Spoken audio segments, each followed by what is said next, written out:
네, 성도는 기도를 배우는 사람이고 또 기도를 하는 사람입니다.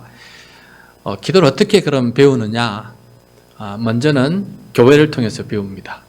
교회에 와서 예배를 드리고 기도에 참석하고 모임에 참석하고 다른 사람들이 기도하고 교회가 합심하여서 기도하는 모습을 보면서 그렇게 하나씩 기도를 배워나가게 됩니다. 또 특별히 대표 기도를 통해서 많이 배웁니다. 기도는 저렇게 시작하고 저런 것을 기도하고 저렇게 마무리하는 것이구나 하는 것을 많이 배우게 돼요. 또 대표 기도를 맡은 사람이나 교회에서 여러 기도를 하는 사람은 자기만의 기도가 아니고 교회의 기도이기 때문에 자기만 생각하지 않고 교회 공동체를 생각하면서 기도합니다.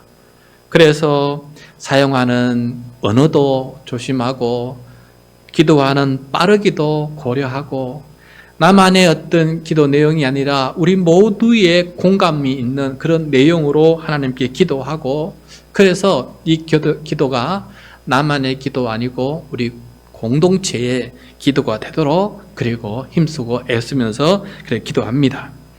그래서 공적 예배나 기도회를 통해 기도를 배우고 함께 기도해 본 사람은 서서히 혼자서도 기도할 줄 아는 사람으로 이제 성숙하게 됩니다. 혼자 있어도 이제 기도할 줄 알고 어떻게 기도할 줄도 알고 도움 없이도 스스로 하나님과 함께 대화할 수 있는 사람으로 성장하는 거 아니겠습니까? 여러분, 유대인들은 그런 공적 기도뿐만 아니라 또 의무적인 개인 기도 시간을 가졌어요. 하루에 3번 기도하지 않았습니까? 오전, 오후, 초저녁에 하루에 3번 어떤 기도문이 정해진 기도문이 있어요. 18가지. 우린 주기도문이 좀 짧지만은 우리 주기도문보다 더 긴 그 정해진 기도 문구가 있습니다. 그걸 가지고 하루에 3번 기도하면서 개인적으로 기도하고 그거 끝나면 자기의 기도를 더 추가해서 더 기도하면서 그렇게 기도를 배워나가는 그런 시스템이 되어 있습니다.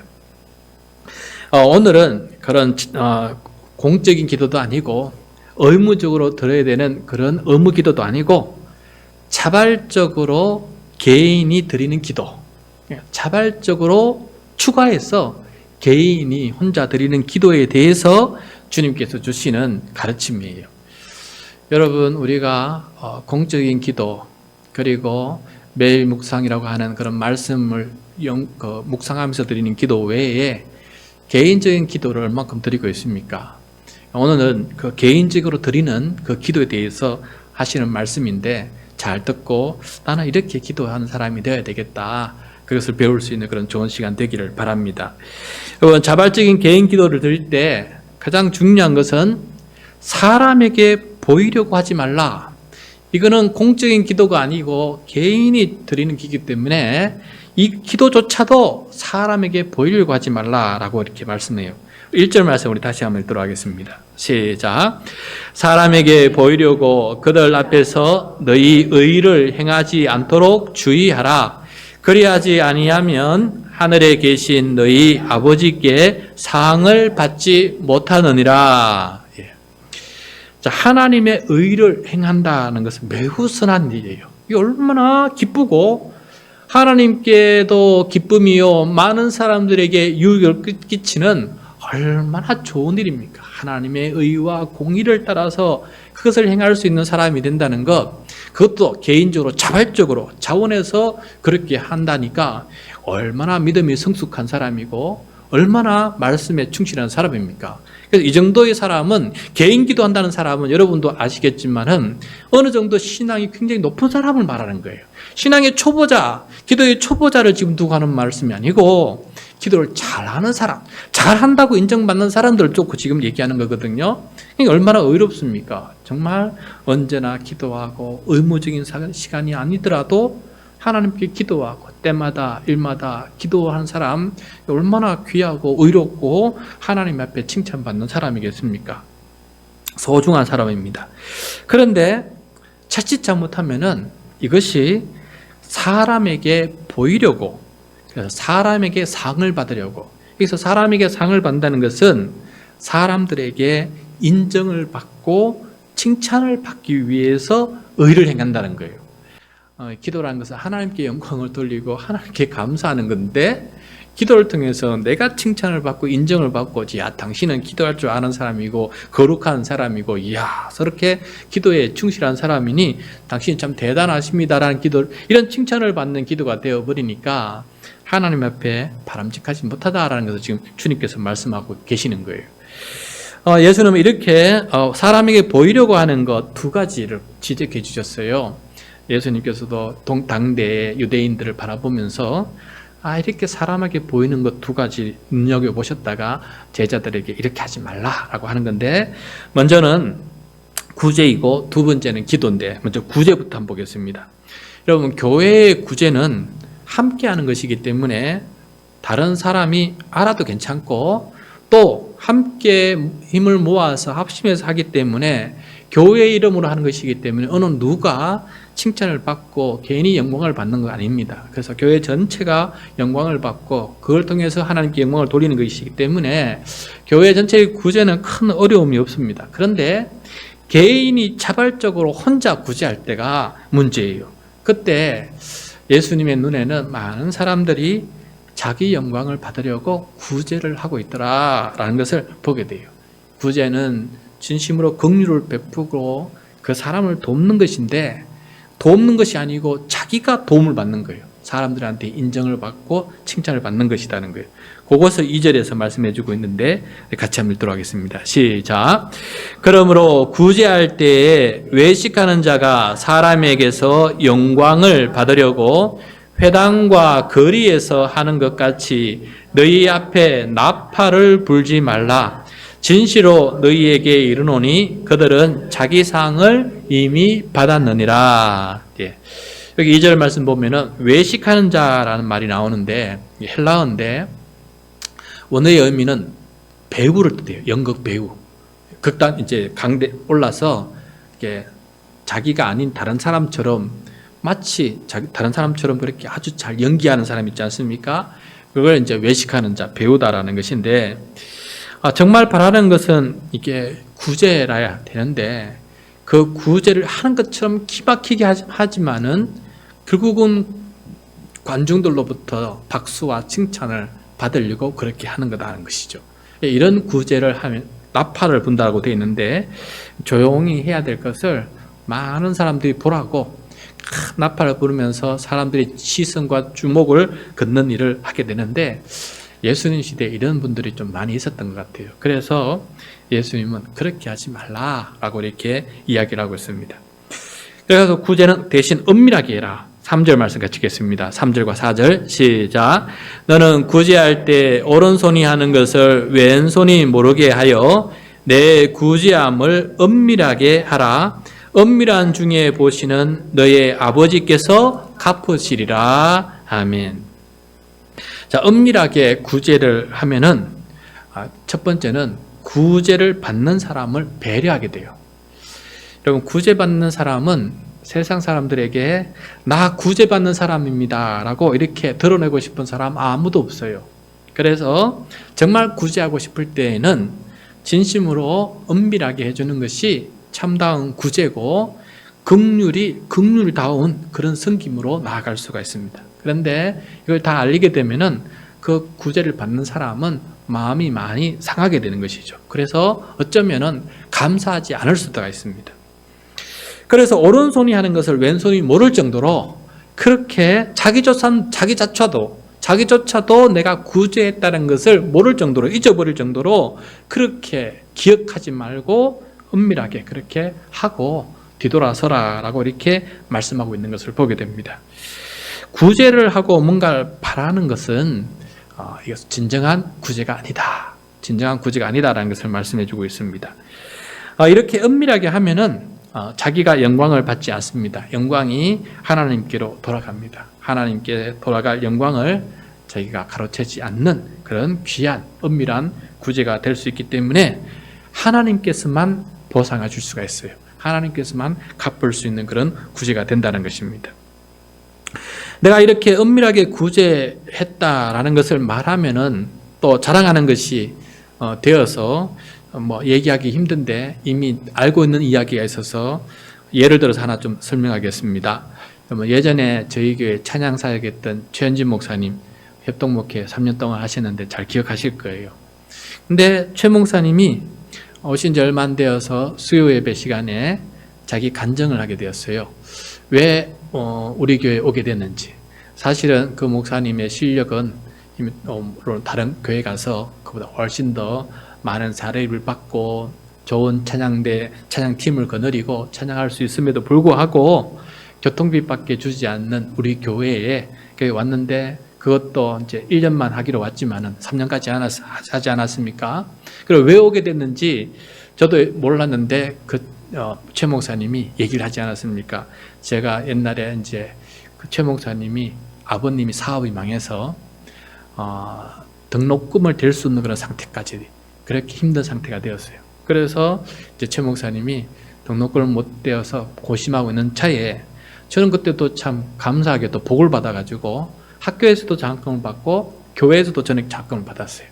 그래서 교회에서 받은 전액 장학금을 몰래 이제 최 목사님에게 드렸고 등록하게 만들었어요. 그렇지만은 등록했지만은 이제 또 상황이 너무 힘들어서, 집안 상황이 힘들어서 결국은 도중에 군대를 가게 되었어요. 그래서 제가 드렸던 그 등록금이 필요가 없는, 쓸모없는 그런 상황이 되어서 더 미안해하고 있었습니다. 그것을 생각하면서 제가 이제 부탁을 했을 때 그것을 갚으려는 마음이 있었던 것 같아요. 그래서 오게 되었고, 그것도 1년이 아니라 3년 동안 그렇게 섬겨주는 것을 보게 됩니다. 그래서 어떤 면에서 보면은 하나님께서 사람을 통해서 갚으실 때는 이런 식으로 갚지 않나 생각을 해보게 돼요. 내가 정말 엄밀하게 우리가 구제를 했을 때, 또 하나님은 또 그 사람을 통해서 역으로 언젠가 또 엄밀하게 하나님께서 또 갚으시는 그런 방법을 통해서 하나님께서 갚을 수도 있고, 두 번째는 그렇게 하지 않고 주님께서 그냥 우리의 마음속에 복을 주시기도 해요.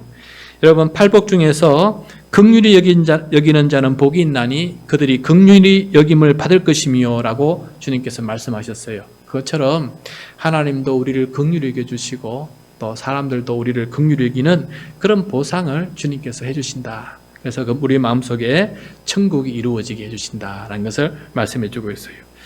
또 어떤 복이 있을까 생각해 보니까 사도행전 20장 35절에서 바울이 이런 말을 했습니다. 주는 것이 받는 것보다 복이 있다라는 주님의 말씀을 기억하면서 그 사람들에게 얘기를 하는 거예요. 주는 것이 받는 것보다 복이 있다. 여러분, 왜 이게 주는 것이 복일까 생각해 보니까, 받는다는 것은 내가 그만큼 필요가 한 상태인데도 불구하고 그 필요를 채우지 못하는 연약한 상태에 살고 있는 거 아니겠어요? 그런데 줄 수 있다는 것은 하나님께서 나에게 필요 이상을 주셔서 복을 주셨고, 또 이 필요 이상을 복의 통로로 사용하게끔 하나님께서 그렇게 복을 주신 거 아니겠어요? 그래서 주는 것보다 받는 것보다 줄이는 게 복이 있는 것은 그만큼 내가 하나님께 이미 복을 많이 받은 존재다라는 것을 얘기해주고 가르쳐주는 것이고, 그렇게 해서 나누어 줄 때에 우리의 마음속에 얼마나 또 뿌듯함과 보람과 또 감사함이 넘치겠습니까? 이런 것들이 하나님께서 미리 갚아주시는 것이 아닐까 생각해 보게 되었습니다. 그 다음에 이렇게 은밀한 중에 해야 될 두 번째, 이런 이제 본격적으로 주님께서 말씀하시는 것인데, 기도입니다. 기도. 구제뿐만 아니라 기도도, 자발적인 개인 기도도 이렇게 은밀한 기도가 되어야 된다라는 것인데, 우리 주님의 말씀을 한번 들어봅시다. 5절 말씀입니다. 같이 읽겠습니다. 또 너희는 기도할 때에 외식하는 자와 같이 하지 말라. 그들은 사람에게 보이려고 회당과 큰 거리 어귀에 서서 기도하기를 좋아하느니라. 내가 진실로 너희에게 이르노니 그들은 자기 상을 이미 받았느니라. 아멘. 네. 구제는 사람에게 하는 것이죠. 그런데 기도는 사람에게 하는 것이 아니고 하나님께 하는 것입니다. 하나님께 하는 것조차도 사람한테 칭찬을 받는 기회로 만든다면은 이게 좀 너무한 거 아니겠어요? 우리가 대표 기도나 합심 기도가 아닌 자발적인 개인 기도는 그래서 홀로 하는 것이 좋다라고 주님께서 말씀하고 있어요. 다른 사람을 의식하거나 배려해야 할 필요가 있다는 없습니다. 그런데 외식하는 자는 사람들 앞에서 개인 기도하는 걸 좋아해요. 그래서 회당에서 큰 거리 어귀에서 사람들이 보는 앞에서 의무적인 개인 기도도 아닌데 다른 시간에 나는 기도하는 사람이다 하면서 자기 기도를 하는 사람 보여요. 공연하는 것이죠. 사람 보라고, 내가 기도하는 것 좀 보라고 그렇게 하는 것이지 다른 이유가 또 있겠습니까? 그래서 기도의 관심사가 두 개가 돼요. 하나님께 기도함과 동시에 사람도 봐야 되니까 이게 이제 눈이 두 개가 돼가지고 하나님께만 집중하지 못하고 애꾸눈이 되어 두 개가 돼가지고 이렇게 바라보는 이상한 기도가 되어버리지 않겠습니까? 어느 쪽에도 집중할 수 없는 그런 기도가 될 수밖에 없다는 것을 말씀하고 있습니다. 왜 하나님께 드리는 이 거룩한 기도조차 사람들에게 칭찬을 받을 수단으로 사용하는 것일까? 왜 그렇게 하는 것일까? 왜 하나님의 칭찬으로만 부족할까? 이렇게 사람은 칭찬에 목말라 있고 배고픈 이유가 뭘까? 하나님의 칭찬이 아니고 왜 사람의 칭찬에 인정에 그렇게 목말라고 배고파할까? 그만큼 우리의 영적 자존감이 낮기 때문에 칭찬 없이는 살아갈 힘이 없을 정도로 우리의 영적 자존감이 너무 낮기 때문에 그렇지 않나 하는 생각을 해보게 돼요. 또 주님 한 분만으로 만족하지 못하는 우리의 영적인 에너지를, 고갈된 에너지를 보여주고 있어요.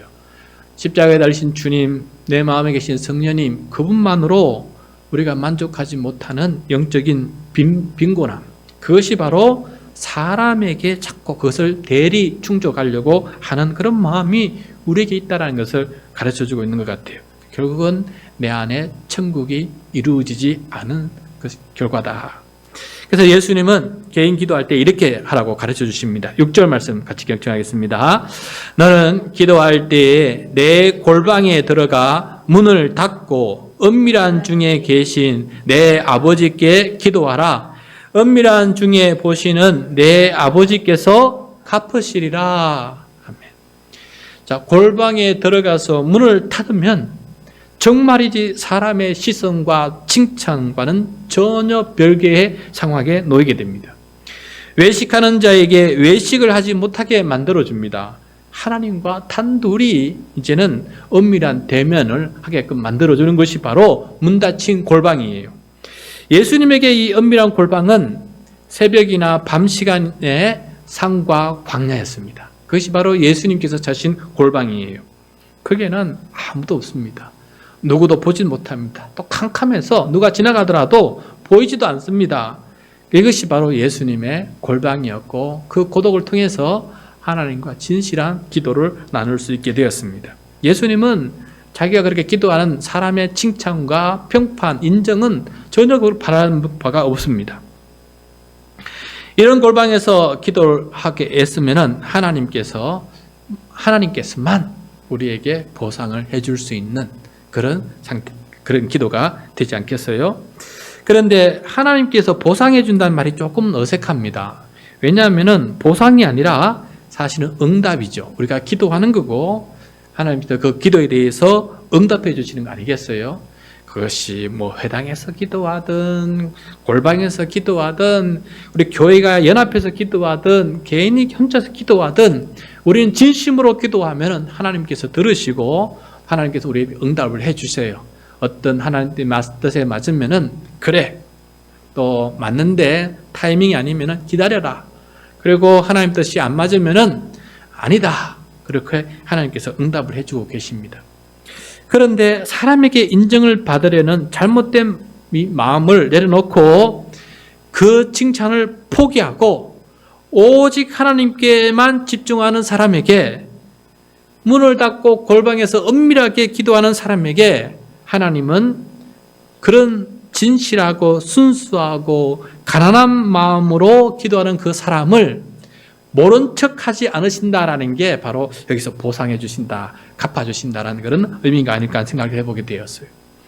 이런 사람에게 하나님은 그럼 무엇을 갚아 주실까? 무엇을 보상해 주실까? 그 마음을 받아 주시고 그 마음을 강건하게 해 주신다는 것이 먼저 떠올랐습니다. 빈곤한 우리의 마음을 깨닫게 해주시고 그 빈곤한 마음을 다른 채워도 채울 수 없는 것으로 채우게 만드는 것이 아니라 견고하고 영원한 것으로 채울 수 있도록 우리를 무엇으로 채워야 되는지를 바르게 가르쳐주는 것, 이것이 은밀한 골방에서 우리에게 또 가르쳐 주시는, 보답해 주시는 하나님의 가르침, 주님의 가르침이 아닐까 생각을 해보게 되었어요. 그래서 하나님의 사랑하심, 하나님의 기뻐하심, 십자가의 은혜와 그 능력, 거기에 매달릴 수밖에 없고 그것이 나에게 영원한 힘이 될 수 있도록 그렇게 주님께서 갚아주시는 것, 이것이 바로 주님께서 갚아주신다라는 걸 말씀 아니겠습니까? 우리 예수님의 기도 시리즈 첫 번째 할 때 예수님은 하나님을 아버지라, 아빠 아버지라 부르면서 기도했을 때 아빠 아버지에게 들은 음성이 있다고 하지 않았어요? 그것은 바로 내가 너를 사랑하노라, 너는 내 사랑하는 아들이요 내가 너를 기뻐하노라 라고 하셨던 그 음성을 들으심으로써 주님은 그 모든 삶에 주어진 사명을 감당할 수 있는 에너지를 얻었다고 하지 않았습니까? 그러므로 여러분, 우리가 은밀한 골방에서 하나님께 들을 수 있는 가장 값진 보상은 뭐냐? 주님의 음성이에요. 하나님의 음성입니다. 어떤 음성이냐? 내가 너를 사랑한다. 사초 사람들이 칭찬하고 인정해 주는 것보다 수천 배, 수백 배 내가 너를 사랑하고 내가 너를 기뻐한다라는 말씀이 내 마음속에 가득가득 찰 때 이것이 바로 하나님께서 주시는 가장 큰 보답이고 또 상이다라는 것을 우리 꼭 명심해야 되겠습니다. 그래야 우리가 사람을 의식하지 않고 기도할 수 있는 그런 사람이 될 수 있다는 것이죠. 자, 이렇게 은밀히 갚아주시는 그 하나님 기도에 대해서 금식 기도도 그렇게 하라고 해요. 금식 기도조차도 그 자체가 몸까지 동참하는 기도 있잖아요. 그냥 기도는 입술로 드린 거지만은 금식은 내 몸조차도 기도에 동참하는 건데 그런 극도의 헌신이 있는 기도조차도 사람에게 보이고 싶겠지만은 그조차도 감추고 은밀히 계신 하나님께 그래 기도하는 사람이 되라라고 이렇게 말씀하고 있는 것을 보게 됩니다. 자, 여러분, 오늘은 구제, 금식, 기도 이 모든 것이 은밀함 속에서 해야 된다라는 예수님의 가르침을 듣게 되었어요. 이거는 공적으로 하는 것이 아니고 개인이 홀로 자발적으로 하는 것인데 그런 것을 할 때에는 정말 순수한 마음으로 자발적으로 하는 것이니까 그 마음에 합한 은밀함이 가장 적절하다라는 것을 주님께서 가르쳐주고 있어요. 그래서 오늘은 우리 주님의 이 말씀을 기억하면서 하나님, 제가 기도드릴 때 저는 어디서 영적인 충만함을 받습니까? 어디서 정말 내가 하나님 앞에 거룩한 사람이라는 그 인정을 어디서 받아야 되겠습니까? 은밀한 중에 하나님께 묻고 은밀한 주님께 그것을 응답받고 그렇게 내 마음이 더 강건해질 수 있는 그런 사람, 그런 은밀한 보상에 귀를 기울이고 우리의 시선을 그렇게 집중할 수 있는 그런 기도자가 될 수 있기를 바랍니다. 오늘 우리가 공적으로 기도를 하든 사적으로 기도를 하든 그리고 의무적인 기도 시간이든 아니면 개인적인 자발적인 기도 시간이든 오늘 말씀을 잘 기억하면서 은밀함 중에 역사하시는 갚으시는 하나님의 그 은혜를 기억하면서 거기에 초점을 맞추고 하나님께 기뻐하는 기도자가 될 수 있는 우리 모두가 될 수 있기를 간절히 소원합니다.